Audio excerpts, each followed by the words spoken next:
ఆరు నూరైనా అటు సూర్యుడు ఇటు పొడిచినా 10,000 అడుగులు పడాల్సిందే. టైమింగ్ బాగుందని చెప్పానండి. వాస్తవం చెప్తున్నాను.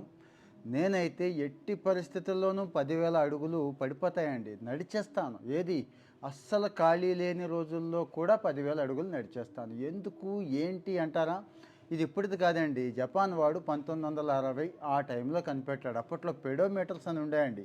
అంటే చేత్తో పట్టుకొని లెక్కేసుకునేవాళ్ళు. ఇప్పుడు ఆ బాధ లేదు. హాయిగా వాచ్లు వచ్చేసినాయి, ఫోనే చెప్పేస్తుంది కదా 10,000 అడుగులు పడినాయో లేదో. అంటే యావరేజ్గా 7-8 కిలోమీటర్లు అండి. గట్టిగా నడిచే వాళ్ళకి గంట గంటన్నర. ఇది ఒక్కటి చాలండి. ఇది ఒక్కటి చాలు మనకు పట్టిన అన్ని దరిద్రాలని పోగొట్టడానికి. మంచి బాడీ షేపు, తిన్నది చక్కగా అరిగిపోతుంది, అంటే మంచి మెటబాలిజం ఉంటుంది. ఇక బీపీలు, షుగర్లు వీటన్నిటికీ దూరంగా ఉంటాం. ఇమ్యూనిటీ మామూలు ఇమ్యూనిటీ కాదు.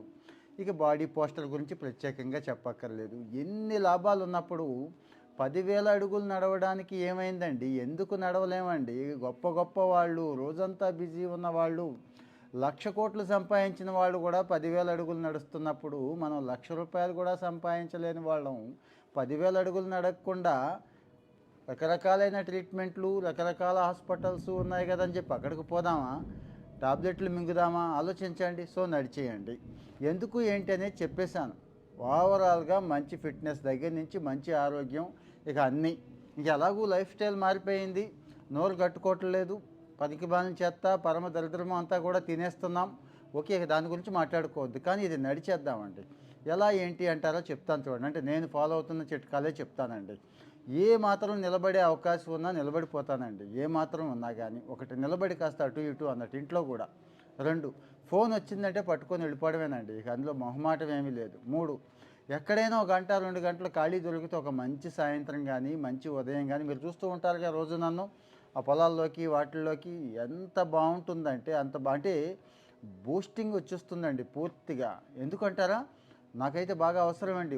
రోజంతా నేను 12-14 గంటలు పనిచేస్తానండి. రెగ్యులర్ మీటింగ్స్ కానీ, ఇంకా ఫైల్స్ కానీ, ఇంకోటి కానీ. కానీ ఎక్కడా కూడా అలసట అనేది నా మీద పడకుండా ఉండటానికి కారణం ఉదయాన్నే అది ఇచ్చే శక్తి అండి. మామూలు శక్తి కాదు. అలాగే ఇంట్లో టీవీ కానీ వగైరా కానీ చూస్తూ ఉంటాం. యాడ్స్ వచ్చినప్పుడు కాస్త లేచి అటు ఇటు వెళ్ళండి. లేదు చక్కగా చిన్న డంబెల్లో ఏదో తీసుకొని అటు ఇటు నడుస్తూ కూడా చేసుకోవచ్చు. అది చేయండి. మెట్లు సరదాగా ఎక్కడ మెట్లు కనపడితే అక్కడ రజనీకాంత్ లాగా స్టైలిష్గా మెట్లు ఎక్కడం ఒకటి అలవాటు చేసుకోండి. ఇంకా కావాలి మోటివేషన్ అంటే ఏ కుక్కనో కొనుక్కోండి. కనీసం దాన్ని తీసుకొని బయటికి వెళ్ళడానికి. అంటే నా ఉద్దేశం, ఏ చిన్న అవకాశాన్ని నడవడానికి వచ్చిన దాన్ని ఉపయోగించేసుకోండి, సరిపోతుందండి.